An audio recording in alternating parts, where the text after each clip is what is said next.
But आज है 5 जून 2024 और यूनिट 4 की आज सेकंड क्लास है।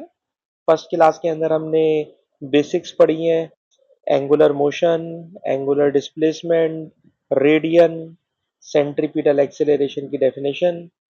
आज की क्लास में हम जनवरी 2024 की पेपर का एक क्वेश्चन कर रहे हैं, लेकिन ये क्वेश्चन आपको पेपर में बार बार नजर आएगा। ये बार बार नजर आने वाला क्वेश्चन है। यानी इसी क्वेश्चन को अगर मैं आपसे सिर्फ ये कह दूं कि हम लोग सेंट्रीपिटल एक्सेलरेशन की जो इक्वेशन है उसकी डेरिवेशन आज पढ़ने जा रहे हैं, और ये डेरिवेशन पेपर में बार बार आती है। Let's start derivation. डेरिवेशन कुछ बेटा यूं है कि एक डॉट आपको इस स्क्रीन पे सर्कल के ऊपर बना हुआ नजर आ रहा है, और ये जो डॉट है ये कोई ऑब्जेक्ट है, ये उस ऑब्जेक्ट की पोजीशन है।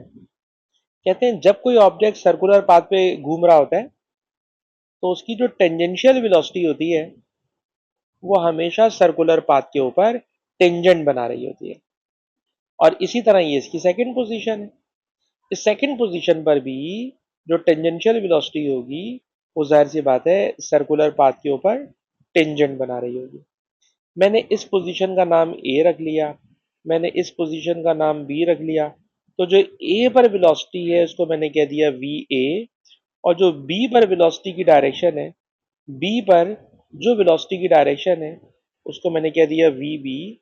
और एरो बनाने का मतलब हम जो बात कर रहे हैं वो इसकी डायरेक्शन के सेंस में बात कर रहे हैं, डायरेक्शन के सेंस में बात कर रहे हैं। तो पहले बेटा ये वाली बात लिखिएगा, let V A is tangential velocity at position A and V B is at position B when motion of object, यहाँ पे ऑब्जेक्ट डॉट है, progresses by थीटा। आपको लास्ट क्लास में पढ़ा चुका हूँ कि जब एंगुलर मोशन होती है तो एंगुलर मोशन में angular displacement, angular movement theta से मेजर की जाती है।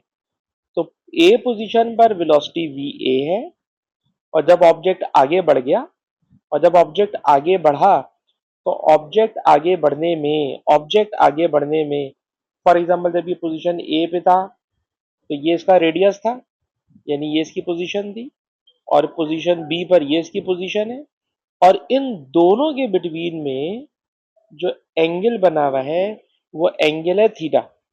एंगल थीटा का मतलब जब ऑब्जेक्ट पोजीशन ए से पोजीशन बी पर पहुंचा तो मूवमेंट हो गई एंगल थीटा, मूवमेंट हो गई एंगल थीटा। ठीक है ना। अच्छा, ये वाली ब्लू लाइन रेडियस आर है, ब्लू वाली लाइन रेडियस आर है। ठीक है ना। डायग्राम बनाना होगी आपको। देखिए इसका क्वेश्चन में उन्होंने लिखा हुआ है कि आपने वेलोसिटी के वेक्टर को वेक्टर डायग्राम के जरिए शो करना है, वेलोसिटी के वेक्टर्स को वेक्टर डायग्राम के जरिए शो करना है। तो वेलोसिटी की वेक्टर डायग्राम यहाँ पे क्या बनेगी तो वो भी जरा देखिए। ये बताइए, ये बेटा याद करनी है अपने डेरिवेशन और डायग्राम। ये हॉरिजेंटल एरो, ये हॉरिजेंटल एरो पोजीशन ए पर वेलोसिटी बता रहा है, और ये जो थोड़ा सा नीचे की तरफ एरो चला गया है ये पोजीशन बी पे वेलोसिटी बता रहा है। This is V A, this is V B, and this is change in velocity, this is change in velocity, change in velocity. ठीक। अच्छा, याद रखिएगा कि डायरेक्शन में तो फर्क है, पर याद रखिएगा कि ए पर वेलोसिटी की मैग्नीट्यूड, मैग्नीट्यूड के लिए या तो मॉडुलस बनाते हैं, मॉडुलस बनाते हैं, या एरो भी गायब कर दो और मॉड भी ना बनाओ। तो याद रखिएगा इसका मतलब होता है मैग्नीट्यूड। ए पर वेलोसिटी की मैग्नीट्यूड, बी पर वेलोसिटी की मैग्नीट्यूड, दोनों की मैग्नीट्यूड्स बराबर हैं, और वो मैग्नीट्यूड सिर्फ v के बराबर है। यानी ए पर वेलोसिटी की वैल्यू, बी पर वेलोसिटी की वैल्यू, दोनों की वैल्यू सेम है, और वो सेम वैल्यू है v। तो दोनों की डायरेक्शन में डिफरेंस है पर दोनों की मैग्नीट्यूड सेम है। दोनों की डायरेक्शन में डिफरेंस है पर दोनों की मैग्नीट्यूड सेम है। और याद रखिएगा जितना एंगल रेडियस के दरमियान बना होगा ना, बिल्कुल उतना ही एंगल यहाँ पे बनता है। दोनों वेलोसिटीज के दरमियान भी बिल्कुल उतना ही एंगल बनता है। जितना एंगल जितना एंगल दोनों वेलोसिटी के एरोस के दरमियान बना होगा, बिल्कुल उतना ही एंगल दोनों रेडियस के लाइन के दरमियान बनता है। अच्छा, इन दोनों रेडियस लाइंस को अगर बेटा मैं यहां से ज्वाइन कर दूं, तो यहां से ज्वाइन करने पर आपको याद है this line is called arc length. तो this S is arc length. This, ये जो मैंने लाइन बनाई है, ये रेडियस है, ये रेडियस है, और ये आर्क लेंथ है। ठीक है बेटा, ये रेडियस ये आर्क लेंथ। ठीक है जनाब। तो एक एरो मैंने रेडियल लाइन के जरिए बनाई है ट्राइंगल, और एक ट्राइंगल मैंने वेलोसिटी वेक्टर्स के जरिए बनाई है। अनाबिया बेटा बताइए, इसके अंदर कोई ऐसी बात जो मुझे दोबारा समझाने की जरूरत हो? याद करना है ये डेरिवेशन आपने? जी अनाबिया, ठीक है ना? याद करने के लिहाज से तो इसमें कोई अभी तक मुश्किल बात मैंने नहीं बोली है। ठीक। अच्छा, अब मैं एक थोड़ी सी अजीब सी बात करने जा रहा हूँ। अजीब सी बात क्या है? मैथमेटिक्स में एक टर्म यूज करते हैं, इक्वलेटरल ट्राइंगल, जिसकी ऑल साइड्स इक्वल लेंथ की होती है। एक ट्राइंगल होती है आइसोसेलस ट्राइंगल, जिसकी टू साइड्स इक्वल लेंथ की होती हैं। तो आप गौर कीजिएगा, ऊपर जो हमने ट्राइंगल बनाई है, ये दोनों ट्राइंगल्स आर आइसोसेलस। ये दोनों ट्राइंगल्स कैसी हैं बेटा? आइसोसेलस हैं। Both triangles are isosceles. Isosceles का मतलब जिसकी दो साइड्स की लेंथ इक्वल होती है। ब्लू वाली ट्राइंगल में भी अगर आप गौर करें, ये वाली साइड दोनों रेडियस को शो कर रही है, दो साइड्स इक्वल लेंथ की, तो आइसोसेलेस ट्राइंगल। तो जरा इसको गौर कीजिएगा, वी ए वी बी दोनों इक्वल हैं। कैसे सर? ये आपने नीचे लिखा हुआ है, दोनों की वेलोसिटी की मैग्नीट्यूड बराबर है, तो ये भी आइसोसेलस है, वो भी आइसोसेलस है। और आइसोसेलस ट्राइंगल के अलावा दोनों का सेंट्रल एंगल सेम है। Angle between two angle between two equal sides also same. Thus, triangles are similar. Triangles are similar. पर आपको एक बात बताऊं, मैंने आपकी मार्किंग स्कीम में ना ये इतनी मुश्किल बात लिखी हुई देखी ही नहीं है। इतनी मुश्किल बात उसने नहीं लिखी हुई। ठीक है जनाब, मैंने समझाने के लिए बोला है कि दोनों देखो, दोनों ट्राइंगल्स आइसोसेलस हैं, दो साइड्स इक्वल है, और वो जो दो इक्वल साइड्स हैं उनके बिटवीन का एंगल भी इक्वल है। तो दो ट्राइंगल्स, सॉरी, दो साइड्स का इक्वल होना आइसोसेलस, और इक्वल साइड्स के बिटवीन का एंगल सेम होना, इन दो बातों की बेस पर मैं कह रहा हूं दोनों ट्राइंगल सिमिलर है। लेकिन आप अपनी एडेक्सल की भी मार्किंग स्कीम में आपको दिखाऊंगा, उसमें उसने इतनी लंबी नहीं की। आपको समझाने के लिए समझ ले, मैंने बात लिखी है। आपने तो एग्जाम में डायरेक्ट लिखना है ट्राइंगल्स आर सिमिलर। आपने डायरेक्ट लिखना है जनाब ट्राइंगल्स आर सिमिलर। और जब ट्राइंगल सिमिलर है तो हम क्या कर सकते हैं? तो गौर से सुनिएगा सर, जो दो साइड्स इक्वल लेंथ की है ना, जो दो साइड्स इक्वल लेंथ की हैं और जो साइड अनइक्वल लेंथ की है, उसका रेशो ले लें। क्या मतलब? मैं भी आपको बताता हूँ अभी।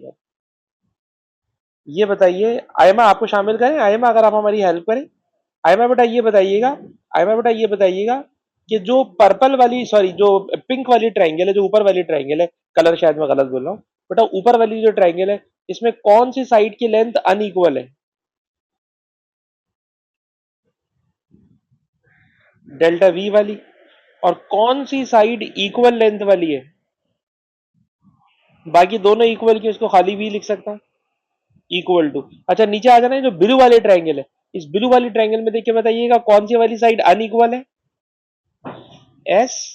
ठीक है। और कौन सी साइड इक्वल लेंथ वाली है? आर। ठीक है जनाब। तो मैंने क्या करा, दोनों ट्राइंगल्स को पहले लिखना है कि सिमिलर है, और जब दोनों ट्रायंगल सिमिलर लिख दें तो ऊपर लिखेंगे अनइक्वल साइड की लेंथ, नीचे लिखेंगे इक्वल साइड की लेंथ, और इन दोनों का जो रेशो होगा it will B equal, it will B equal. ठीक है ना। अच्छा, अब इससे आगे चलते हैं। कैसे आगे चलें? तो ये बताइए बेटा, ये जो एस होता है ना, ये एस होता है डिस्टेंस, एस है डिस्टेंस। सर ये कौन सा वाला डिस्टेंस है?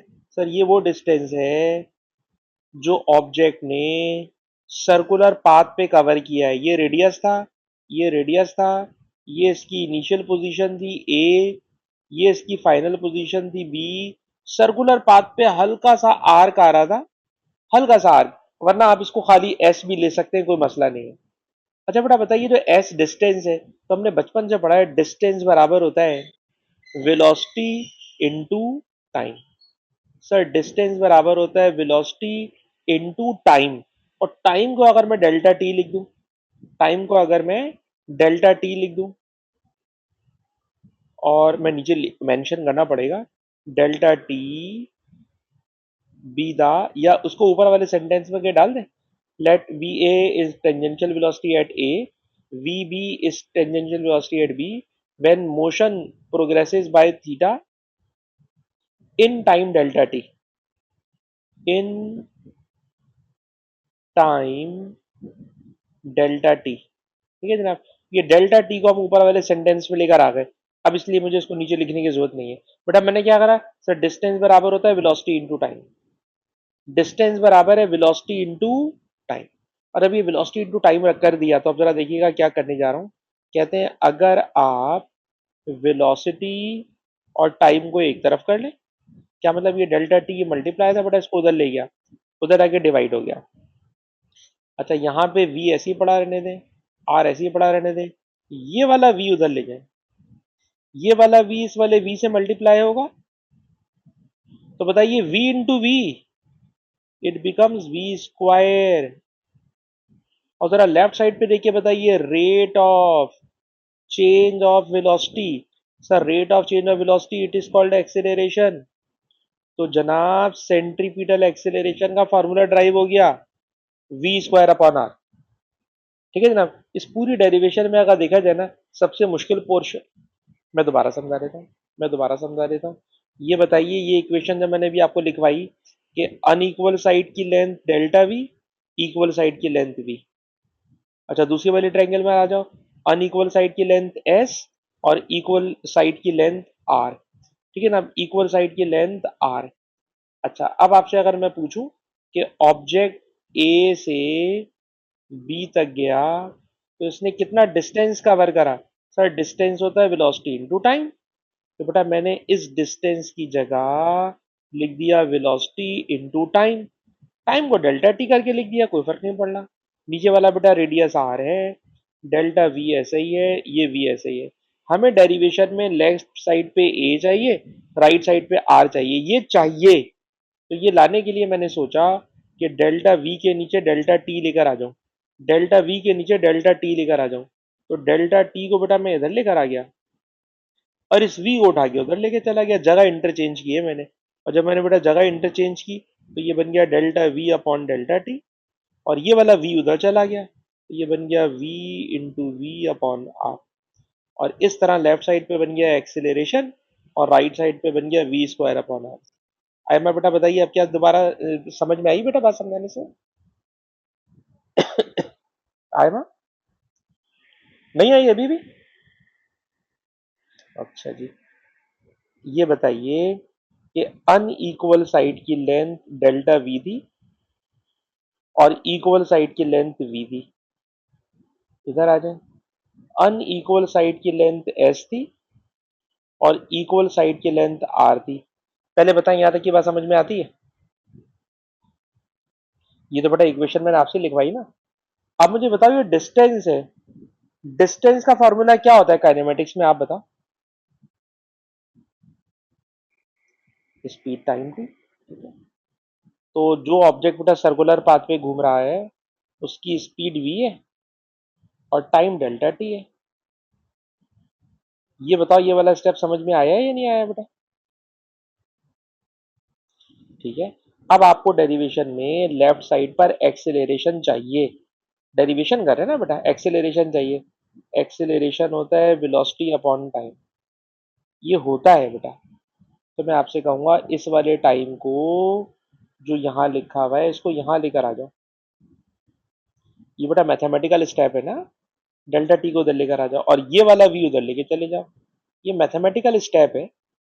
तो डेल्टा वी ऐसे ही है, ये वाला वी ऐसे ही है, ये वाला आर ऐसे ही है। मैं आपसे चाह रहा हूं कि इसको इंटरचेंज कर दें और ये मैथमेटिकली जायज है। तो मैंने v को उधर ले गया, डेल्टा टी को इधर लेकर आ गया। अब आप बताएं, बचपन से पढ़ा ना, rate of change of velocity, it is called acceleration. तो हमें एक्सेलरेशन लाना था, लेफ्ट साइड पर एक्सेलरेशन आ गया। आया मैं बेटा, बताएं ये बात समझ में आई है, एक्सेलरेशन आना। और इधर बताएं v इंटू वी क्या बन गया, वी स्क्वायर, नीचे बन गया आर, ये बन गया वी स्क्वायर अपॉन आर। ये आपको याद करना है। एग्जाम में कभी इसको कुछ बदल के नहीं देगा कि अच्छा चलो यूं करने, कभी भी बदल के नहीं देगा। आपने इसको याद करके जाना है, ठीक है। और इसमें मेरे ख्याल में जो सबसे मुश्किल स्टेप था वो ये वाला था, जो आपके मैंने मार्किंग स्कीम में देखा लिखा ही नहीं होता। जब नहीं लिखा होता तो उसको मैं इरेज कर दूं या पढ़ा रहने दूं, लेकिन मैंने चले इरेज नहीं करा, लेकिन मैंने बता दिया कि ये नहीं है, इसको आप हटा दें और बस आप डायरेक्ट लिखें ट्राइंगल्स आर सिमिलर। अभी मैं आपको मार्किंग स्कीम दिखा दूंगा, उसमें डायरेक्ट लिखें ट्राइंगल्स आर सिमिलर, और सिमिलर ट्राइंगल के बाद जो मैंने मैथमेटिकल काम 3 दफा समझाया है, तो आई होप कि आपकी बस बात समझ में आ गई होगी। तो ये फॉर्मूला बेटा जो बार बार डेरिवेशन आती है, और इस डेरिवेशन के बाद अब ये एक नया सवाल है। ये क्या क्वेश्चन है, इस क्वेश्चन को कराने जा रहा हूँ, लेकिन इस क्वेश्चन को कराने से पहले एक छोटी सी थ्योरी पढ़ा दूं, फिर मैं क्वेश्चन पे लेके जा रहा हूँ। ये क्वेश्चन जनवरी 2024 के पेपर में आया है। एक हेडिंग दीजिएगा बेटा, सेंट्रीपीटल फोर्स। हेडिंग है बेटा centripetal force. Sir centripetal force क्या चीज होती है, तो जरा सुने। कहते हैं जब कभी आप किसी ऑब्जेक्ट को रस्सी से बांधकर गोल रास्ते पे घुमाते हैं, तो हमने बचपन से पढ़ा है कि हर बॉडी का इनर्शिया कोशिश करता है कि वो ऑब्जेक्ट इस रास्ते पर टेंजेंट बनाते हुए स्केप कर जाए, भाग जाए। इनर्शिया उसको भगाने की कोशिश करता है, लेकिन रस्सी से आपने बांधा हुआ है, तो रस्सी में मौजूद है टेंशन। ये टेंशन इस ऑब्जेक्ट को सेंटर से बांध कर रखती है और उसको भागने नहीं देती। इसी तरह जब ऑब्जेक्ट यहां आ जाता है, तो जब ऑब्जेक्ट यहां आ जाता है, तो इस ऑब्जेक्ट में टेंजेंशियल वेलोसिटी यूं भगाने की कोशिश करती है, पर रस्सी का टेंशन उसको जाने नहीं देता। यहां से यूं भागने की कोशिश कर रही होता है इनर्शिया, पर रस्सी इसको भागने की इजाजत नहीं देती। तो वो फोर्स जो किसी ऑब्जेक्ट को बांध के रखती है और किसी ऑब्जेक्ट को सर्कुलर पाथ पर घूमने पर मजबूर कर देती है और भागने नहीं देती, उसी फोर्स का नाम होता है सेंट्रीपिटल फोर्स। तो सेंट्रीपिटल फोर्स की डेफिनेशन क्या बनी, अभी पास पेपर के क्वेश्चन में जाऊंगा ना, वहां वो डेफिनेशन पूछेगा तो वहां मैं प्रॉपरली लिख दूंगा। अलबत्ता अभी सुन लो, वो फोर्स जो सर्कल के सेंटर से बांध के रखती है, ऑब्जेक्ट को गोल रास्ते पर घूमने पर मजबूर कर देती है, इस फोर्स की वजह से ऑब्जेक्ट की वेलोसिटी की डायरेक्शन चेंज होती रहती है। देखो ना, ये वेलोसिटी ऊपर की तरफ है, ये वेलोसिटी नीचे की तरफ है, ये वेलोसिटी साइड की तरफ है, तो वेलोसिटी की डायरेक्शन चेंज हो रही है। तो वो फोर्स जो वेलोसिटी की डायरेक्शन को चेंज करती रहती है, जिस फोर्स की वजह से ऑब्जेक्ट सर्कुलर पाथ पर घूमता रहता है, उसी फोर्स का नाम होता है सेंट्रीपिटल फोर्स। और ये सेंट्रीपिटल फोर्स डिफरेंट केसेस में डिफरेंट होती है। क्या मतलब, मैंने रस्सी से पत्थर को बांधा और गोल रास्ते पे घुमा रहा हूं, तो इस एग्जाम्पल में टेंशन सेंट्रीपिटल फोर्स है। लेकिन अगर आप कोई कार सर्कुलर ट्रैक पर चला रहे हो, सर्कुलर ट्रैक पे कार चला रहे हो, तो कार का इनर्शिया भी कार को स्ट्रेट लाइन पे भगाने की कोशिश कर रहा होता है। लेकिन कार के टायर और रोड के बिटवीन जो फोर्स ऑफ फ्रिक्शन होती है, वो उसे गोल रास्ते पर घूमने पर मजबूर कर देती है। अगर फ्रिक्शन ना हो, टायर घिसे हुए हो, रोड पर ऑयल पड़ा हुआ हो, फ्रिक्शन ना हो, तो कार गोल रास्ते पर मेरी मर्जी के मुताबिक नहीं घूमेगी, बल्कि स्किड करती हुई बाहर स्लिप कर जाएगी, जो मेरे लिए खतरनाक होगी। कहना ये चाह रहा हूं कि फ्रिक्शन सेंट्रीपिटल फोर्स प्रोवाइड कर रही है। इसी तरह मैं सोलर सिस्टम में चला जाऊं, तो सोलर सिस्टम में सूरज है, सूरज के अराउंड प्लेनेट घूम रहे हैं। तो सूरज ने प्लैनेट्स को रस्सी से नहीं बांधा हुआ, नो टेंशन, फ्रिक्शन नहीं है क्योंकि वहां पे कोई टायर और रोड नहीं है, बल्कि सूरज और प्लैनेट्स के दरमियान ग्रेविटेशनल फोर्स है, और वो ग्रेविटेशनल फोर्स प्रोवाइड कर रही है सेंट्रीपिटल फोर्स। आखिरी एग्जाम्पल, एटम में इलेक्ट्रॉन न्यूक्लियस के अराउंड घूम रहे हैं, तो इलेक्ट्रॉन नेगेटिव, प्रोटॉन पॉजिटिव, दोनों के between electric force, and this electric force is providing centripetal force. तो हर वो फोर्स जो किसी ऑब्जेक्ट को सर्कुलर पाथ पर घुमाने की कोशिश करे, it is called centripetal force. और सेंट्रीपिटल फोर्स जो होती है ना, वो किसी ऑब्जेक्ट पे लगने वाली सारी फोर्सेस का हमेशा नेट फोर्स होती है। नेट फोर्स का मतलब अभी आगे चल के समझाऊंगा। अलबत्ता अभी पहले इस वाली बात को पक्का कर लें, सर्कुलर पाथ पर जो फोर्स सेंटर की तरफ खींचे, it is called centripetal force. Sir formula क्या होता है? भाई फॉर्मूला होता है F equal to M A. अगर सेंट्रीपिटल फोर्स की बात कर रहे हो, तो यहां लिखेंगे सेंट्रीपिटल एक्सेलरेशन। और बताइए सेंट्रीपिटल एक्सेलरेशन होता है वी स्क्वायर अपॉन आर। तो बेटा नोट कर लेना, सेंट्रीपिटल फोर्स का फॉर्मूला अभी मैं ऊपर वाले सवाल में करने जा रहा हूं। It will be M V square upon R, M V square upon R. और कभी कभी इस फॉर्मूले के बजाय एक और फॉर्मूला आ सकता है। कौन सा? सर जहां वी लिखा है ना, सर उस वी की जगह डाल दें आर ओमेगा। ये मैंने पहली क्लास में आपको पढ़ाया था कि V equal to R omega. अगर आप v की जगह आर ओमेगा लिख देंगे और फिर इस ब्रैकेट को खोलेंगे, और फिर जी बेटा बोलिए।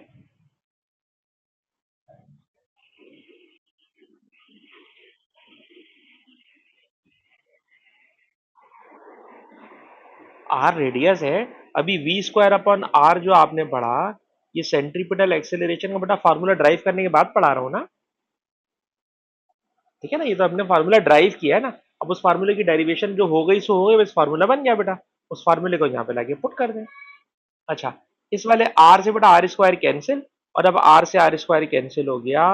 तो अब ये दो फॉर्मूले जहन में रखना है। अंदर नहीं आओ बेटा, अंदर नहीं आओ। एक फार्मूला है एम आर ओमेगा स्क्वायर, और एक फार्मूला है M V square upon R. तो इसकी कोई डेरिवेशन पेपर में नहीं आती आयमा, इसलिए बिल्कुल टेंशन नहीं लो। सिर्फ ये फॉर्मूला कॉपी कर लो कि सेंट्रीपिटल फोर्स होती है either M R omega square, या सेंट्रीपिटल फोर्स होती है M V square upon R. बस ये फार्मूला याद रखना, इसकी डेरिवेशन नहीं आती। डेरिवेशन खाली सेंट्रीपिटल एक्सेलरेशन की आती है, और उसको भी इंशाल्लाह आप याद कर लोगी। और अभी मैं आपको रिकॉर्डिंग भी दूंगा, अगर आप एक आध दफा और देखोगी तो याद हो जाएगी। कोई बहुत मुश्किल डेरिवेशन नहीं है, छोटी सी डेरिवेशन। अच्छा जी, अगर आप इसको कॉपी कर चुके हो तो अब हम आगे चलते हैं। और आगे चलने में जो मैंने भी क्वेश्चन आपके लिए पिक करा हुआ है, उस क्वेश्चन में असल में क्वेश्चन ये है, पर ये वाला जब मैं क्वेश्चन में समझाने के लिए सोच रहा था, तो मुझे लगा मैं इतना अच्छा इसको समझा नहीं पाऊंगा। अगर आप इसको देखेंगे तो आपको लगेगा हाँ भाई, डेली लाइफ में इस तरह की सिचुएशन हम लोगों ने एथलेटिक्स को देखी है। ठीक है ना, कि आप देखिए ये जो बंदा है, इस बंदे के हाथ में एक स्ट्रिंग है, रस्सी है, और उसके दूसरे कोने के ऊपर एक बॉल है, और ये इस बॉल को घुमा रहा है। ठीक है, ये बताइए जो बॉल है, ये बॉल आयमा आप बताएं, हॉरिजेंटल सर्कल में घूम रही है या वर्टिकल सर्कल में घूम रही है? आपको क्या लग रहा है? हॉरिजेंटल सर्कल में। जिस तरह हमारे घर में छत पर पंखा घूम रहा होता है, इसी तरह ये बॉल इस बंदे के सर के ऊपर घूम रही होगी, तो हॉरिजेंटल सर्कल बनेगा। हॉरिजेंटल सर्कल बनेगा।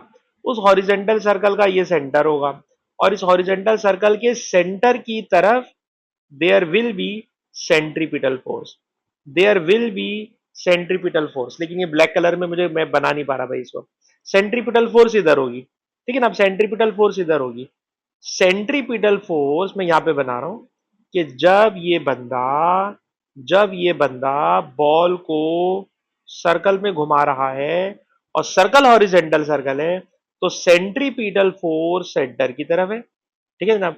अच्छा, इस बॉल का जो वेट है, वेट सर वेट नीचे की तरफ एक्ट कर रहा है, और इसके हाथ में जो रस्सी है सर, वो रस्सी इस तरह से एक्ट कर रही है, और रस्सी में है टेंशन। इस एग्जाम्पल में tension is not centripetal force, tension is not centripetal force in this example, क्योंकि सेंट्रीपिटल फोर्स होती है सर्कल के सेंटर की तरफ। तो बंदे के हाथ में स्ट्रिंग है, स्ट्रिंग में टेंशन है, टेंशन का कोई कंपोनेंट होगा जो आपको दे रहा होगा सेंट्रीपिटल फोर्स, क्योंकि जो सर्कल बन रहा है ना बेटा, वो सर्कल इस बंदे के सर के ऊपर बन रहा है, इस बंदे के सर के ऊपर बन रहा है। तो वो जो सर के ऊपर बन रहा है वो टेंशन का कोई कंपोनेंट होगा, that will be centripetal force. अलबत्ता weight acting downward, tension along string, और सेंट्रीपिटल फोर्स उस हॉरिजेंटल सर्कल के सेंटर की तरफ, सेंट्रीपिटल फोर्स हॉरिजेंटल सर्कल के सेंटर की तरफ। अच्छा, इस वाली बात को अगर आपने समझ लिया हो तो अब मैं सवाल पे लेकर आ रहा हूं। ये जो है मैंने समझाने के लिए किया था, और मुझे लग रहा है कि मुझे वहां की जगह कम पड़ जाएगी, इसलिए मैं इन साहब को थोड़ा नीचे शिफ्ट करना चाहूंगा। ये जनाब मैंने इनको नीचे शिफ्ट कर दिया है, और अब मेरे पास यहाँ काफी सारी जगह बन गई सवाल सॉल्व करने के लिए। क्वेश्चन देखिए बेटा क्या है। सर क्वेश्चन ये है कि एक मॉडल एरोप्लेन है, इसको तार से बांधा हुआ है, एक पर्सन इसको घुमा रहा है, और इससे इतना अच्छा समझ में नहीं आएगा जितना अच्छा भी मैंने आपको डायग्राम वाली दिखाई है। कह रहा है एरोप्लेन घूम रहा है हॉरिजेंटल सर्कल में, ये हॉरिजेंटल सर्कल का रेडियस है, ये उसकी स्पीड है, ठीक है जनाब, ये इसकी स्पीड है। A lift force act vertically upward on the aeroplane. सही जनाब, जब हम घुमा रहे होते हैं तो एक लिफ्ट फोर्स उसको ऊपर उठा देती है, ठीक है ना, लिफ्ट फोर्स इसको ऊपर की तरफ उठा देती है। और जो लिफ्ट फोर्स इसको ऊपर की तरफ उठा रही है, तो खुद बता रहे हैं कि lift force is equal to twice the weight of aeroplane. एक फोर्स ने इसको ऊपर की तरफ उठाया हुआ है, आप देखिए ना, ये है, मैं इसको किस तरह समझाऊं, कोई जगह बन जाए, हाँ यहाँ बन जाएगी।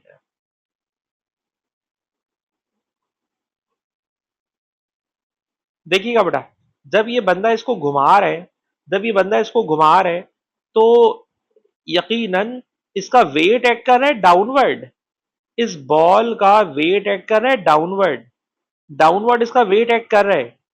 लेकिन there will be some uplift force, जो अपलिफ्ट फोर्स है वो ऊपर की तरफ एक्ट कर रही है, और वो जो अपलिफ्ट फोर्स ऊपर की तरफ एक्ट कर रही है उसके बारे में उन्होंने हमें कोई कंडीशन बता रहे हैं। उस कंडीशन को अभी हम ज्यादा इंपॉर्टेंस अभी नहीं दे रहे, सिर्फ आपको एक बात बता दी भाई कि एक अपलिफ्ट फोर्स एक्ट कर रही है। पूछ क्या रहा है, ये पूरी कहानी हमने पढ़ ली है, पूछ क्या रहा है, तो गौर से सुनिएगा। क्वेश्चन ये है, मास ऑफ एरोप्लेन इतना, wire will break if tension is greater than 35, deduce whether the wire will break और नॉट। ठीक है ना, हमने चेक करना है कि वायर टूटेगा या नहीं टूटेगा, वायर टूटेगा या नहीं टूटेगा, ये हमने सवाल देखना है। अब इस सवाल को देखने के लिए बेटा मैं पहली बात आपसे ये कहूंगा कि ये बात बताएं कि ऑब्जेक्ट सर्कुलर पाथवे घूम रहा है। अगर कोई ऑब्जेक्ट सर्कुलर पाथवे घूम रहा है तो पक्की बात है कि इसमें एक फोर्स होगी, that is called centripetal force. और बताइए सेंट्रीपिटल फोर्स का फॉर्मूला क्या होगा। सर सेंट्रीपिटल फोर्स का फॉर्मूला, सर उसने स्पीड दी हुई है, रेडियस दिया हुआ है, और उसने मास दिया हुआ है। आयमा बता सकती हो कौन सा फॉर्मूला लगेगा अगर मास पता हो, स्पीड पता हो और रेडियस पता हो। मास, वेलोसिटी, रेडियस दिया हुआ हो, तो सर सेंट्रीपिटल फोर्स होती है M V square upon R. ठीक है बेटा, M V square upon are.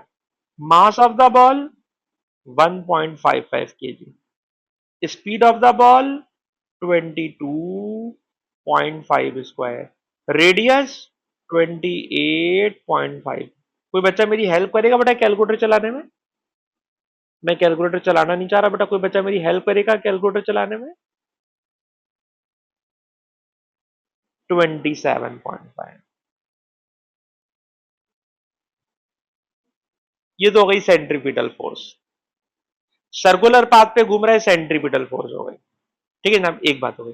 दूसरी बात अभी भी मैं आपको बता चुका हूं कि जब ये सर्कुलर पाथ पे घुमा रहा है, तो सर्कुलर पाथ पर जब ये स्ट्रिंग घूम रहे हैं तो ये सेंट्रीपिटल फोर्स है। ठीक है ना। अच्छा, इसका वेट कहाँ एक्ट कर रहा है? सर इसका वेट एक्ट कर रहा है डाउनवर्ड। इसका वेट एक्ट कर रहा है डाउनवर्ड। ठीक। कितना इसका वेट है? सर वेट होता है W is equal to m g. W is equal to m g. M mass, mass है इसका 1.55 है, भी हमने ऊपर लिखा है। ग्रेविटी है बेटा 9.8। कोई बच्चा बेटा मुझे बताना इसकी वेट क्या, इसका वेट क्या बनेगा? इसका बेटा वेट क्या बनेगा? 15.2 बनेगा। ये वेट हो गया। ठीक है जनाब। Centripetal force 27.5, weight 15.2 newton. ठीक है जनाब। अच्छा, उसके बाद आ रही है स्ट्रिंग। स्ट्रिंग उस बंदे ने यूं पकड़ा हुआ था। स्ट्रिंग उस बंदे ने यूं पकड़ा हुआ था, और स्ट्रिंग के अंदर आ रही थी टेंशन। टेंशन आ रही थी। ठीक है। अब आपसे अगर मैं कहूं कि वेट वाले एरो को ना, हाँ, ये नीचे रखा हुआ वेट वाले एरो को यहां लेकर आ जाओ, तो आपको साफ नजर आ रहा है कि सर ये बन गई एक राइट एंगल ट्राइंगल। इस राइट एंगल ट्राइंगल में 90 डिग्री के सामने वाली साइड इट इज हाइपोटेनियस। और अगर मैं आपसे बोलूं पाइथागोरस थ्योरम लगा दें, तो hypotenuse square equal to square of F C plus square of weight. Tension आपको कैलकुलेट करना है। सेंट्रीपिटल फोर्स हम लोगों ने निकाली हुई है 27.5, वेट हम लोगों ने निकाला हुआ है 15.2, और टेंशन के ऊपर बेटा स्क्वायर है। सर स्क्वायर माना कर बनेगा स्क्वायर रूट। आप टेंशन निकाल लें बेटा, कोई बच्चा मुझे बताए कितनी टेंशन आ रही है? 31.4 आ रही है। और रस्सी कब टूटेगी? सर रस्सी जब टूटेगी जब टेंशन होगी 35 न्यूटन से ग्रेटर। ये तो सर 35 से कम आ रही है, और 35 से कम आ रही है तो इसका मतलब हुआ कि string will not break as tension is less than 35 newton. ठीक है। अच्छा बेटा, मैंने पहले ही सवाल बड़ा ही मुश्किल सवाल उठा लिया, जो कि जनवरी 2024 के पेपर का सवाल है। इसके मुकाबले में मेरे ख्याल में जो मैंने पीएमटी की शीट निकाली हुई है, उसमें पहले ना छोटे छोटे मुझे सवाल कराने चाहिए थे। पहले मुझे छोटे छोटे आसान सवाल कराने चाहिए थे, फिर मैं मुश्किल सवाल पे आता। डायरेक्ट मुश्किल सवाल देख के शायद आपको ये सवाल काफी भारी पड़ा हो। शायद का मतलब डेरिवेशन भी भारी है, और डेरिवेशन के बाद ये सवाल भी। अनाबी आपको समझ में आया बेटा ये क्वेश्चन? बेटा आया, मैं आपको ये समझ में आया ये वाला क्वेश्चन जिसके अंदर सेंट्रीपिटल फोर्स को मैंने हॉरिजेंटल सर्कल के सेंटर की तरफ लिया है, वेट को बेटा मैंने नीचे की तरफ लिया है, क्वेश्चन में टेंशन गिवन थी, स्ट्रिंग क्रॉस में आ रहा था, और हमने इन तीनों को मिला के जो ट्रायंगल बनाई, उस ट्रायंगल को सामने रखकर हमने टेंशन कैलकुलेट कर ली। टेंशन आई 31.4, which is less than 35 newton. It means कि स्ट्रिंग ब्रेक नहीं होगा। आयमा बेटा समझ में आया नहीं आया भाई आयमा? अच्छा, और अभी बहुत सारी प्रैक्टिस कराऊंगा बेटा, समझ में आ जाएगा, परेशान नहीं हो। अभी बहुत सारी प्रैक्टिस आप देखेंगे तो आपको और समझ में आ जाएगा। एक और सवाल देखते हैं, जरा देखिए। ये पीएमटी की शीट स्टार्ट हो गई है। पीएमटी की शीट में सबसे पहला क्वेश्चन ये है कि पहले जमाने में डीवीडी होती थी, यूएसबी किससे पहले के दौर में, वो डीवीडी रोटेट कर रही है 570 रोटेशन पर मिनट। क्वेश्चन है एंगुलर वेलोसिटी बताएं। क्वेश्चन है एंगुलर वेलोसिटी बताएं। ओमेगा एंगुलर वेलोसिटी होती है। ओमेगा का बेटा फार्मूला होता है 2 पाई एफ। फार्मूला लिखिए बेटा, ये फार्मूला लास्ट क्लास में पढ़ा चुके हैं। Omega angular velocity angular velocity omega का फॉर्मूला 2 पाई, पाई की वैल्यू बटा 3.142, जहां लिखा हुआ है फ्रीक्वेंसी, फ्रीक्वेंसी होती है number of rotation, number of rotation है 570, नंबर ऑफ रोटेशन 570 पर मिनट, एक मिनट में होते हैं 60 सेकेंड पर मिनट, पर मिनट में होते हैं 60 सेकेंड। सॉल्व करके बताइए बेटा क्या रिजल्ट आ रहा है, बताइए बेटा क्या रिजल्ट आ रहा है।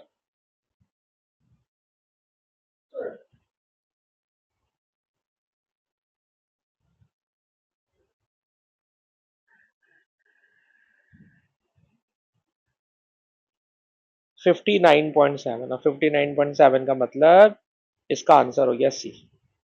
59.7 का मतलब इसका आंसर हो गया सी। ठीक है, जरा इसको जल्दी से नोट कर लीजिए।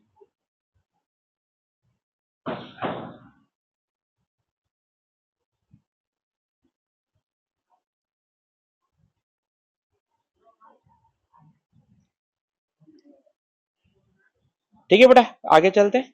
नेक्स्ट क्वेश्चन, ये तो बिल्कुल सीधा सा सवाल था, 2 पाई एफ, इससे हमने एंगुलर वेलोसिटी कैलकुलेट कर ली।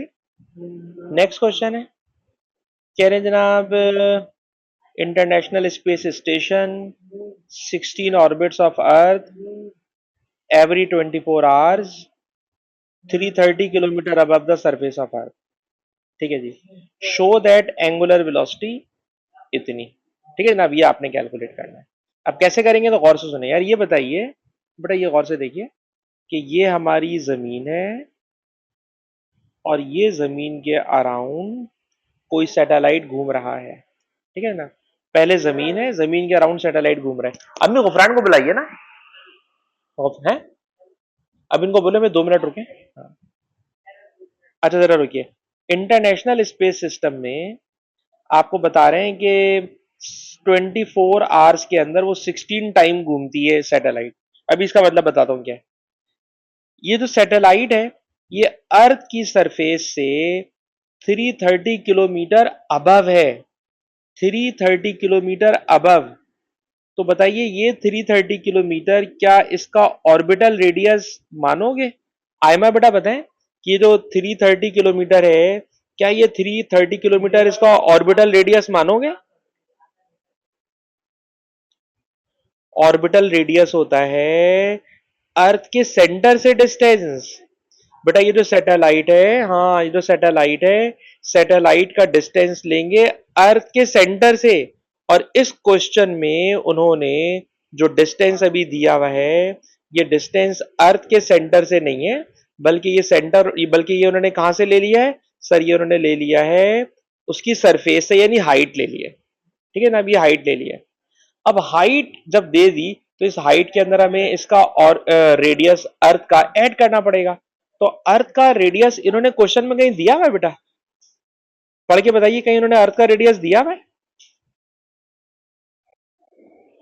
अच्छा, बी पार्ट में दिया हुआ है। हाँ यार, ये तो गलत बात है, मैं इसको ऊपर ढूंढ रहा हूँ, ऊपर तो मुझे कहीं नजर नहीं आया। वो तो शुक्र है आपने नीचे नजर मार ली। पर ये तो बड़ी पागलपन की बात है कि अगर कोई बंदा कर रहा हो, वो तो ए पार्ट में ढूंढेगा ना। भाई अनाबिया, आपने बड़ा आसान काम कर दिया, वरना ईमानदारी की बात है, मैं इसमें सोच रहा था कि इसका, और ऑल दो कि मुझे इसका याद है, अर्थ का रेडियस बड़ा कॉमन सा नंबर है, इसलिए मुझे याद है। खैर बहुत बुरी सी बात है। तो जनाब इन्होंने अर्थ का रेडियस अंदर दिया हुआ है, सॉरी बी पार्ट में दिया हुआ है, और ए पार्ट में हाइट दी हुई है, तो हाइट में रेडियस को ऐड करूंगा। एक बात हो गई। दूसरी बात, एंगुलर वेलोसिटी बेटा कैलकुलेट करनी है। तो जरा फॉर्मूला लिखना बेटा, एंगुलर वेलोसिटी बराबर होती है, एंगुलर वेलोसिटी बराबर होती है, एंगुलर वेलोसिटी का फार्मूला हमारे पास दो तीन फार्मूले हैं।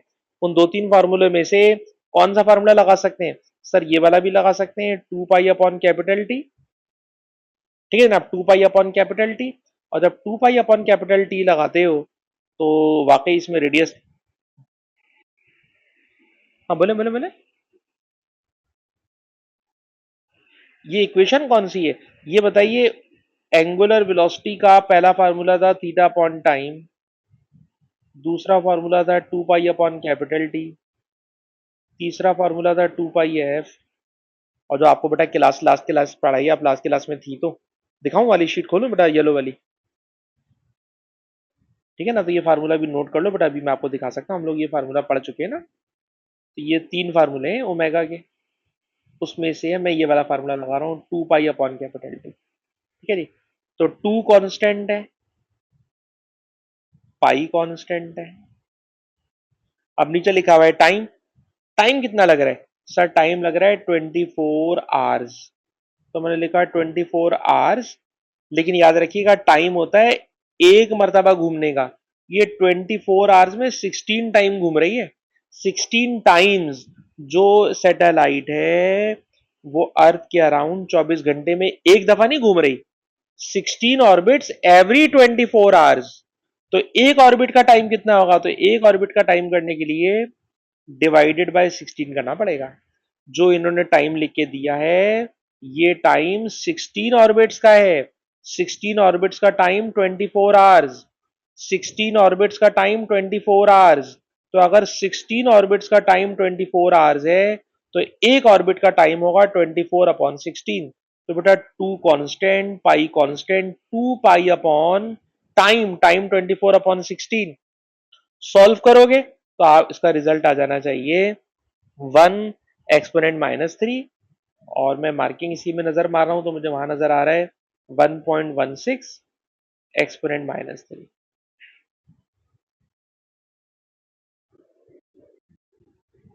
हाँ सर, ये 24 आवर्स है।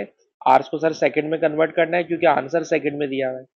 भैया आंसर सेकंड में दिया हुआ है, हमने 24 आवर्स लिखा है, इसको सेकंड में कन्वर्ट करो तो आपको पता है हर सेकंड में होते हैं, सॉरी हर आवर में होते हैं 3600 सेकंड। तो मैंने जो लिखा वो 24 आवर्स है। 24 आवर्स को सेकंड में कन्वर्ट करना हो तो 3600 से क्या करोगे? मल्टीप्लाई। तो जो आवर्स वाला टाइम है वो सेकंड में कन्वर्ट हो जाएगा। जो आवर्स वाला टाइम है वो सेकंड्स में कन्वर्ट हो जाएगा। ठीक है बेटा, बात समझ में आती है? बेटा बात समझ में आती है आयमा? आयमा को मुझे लगता है ये वाला फार्मूला ही याद नहीं आ रहा, 2 पाई अपॉन टी वाला, इसलिए शायद कंफ्यूजन हो रही है।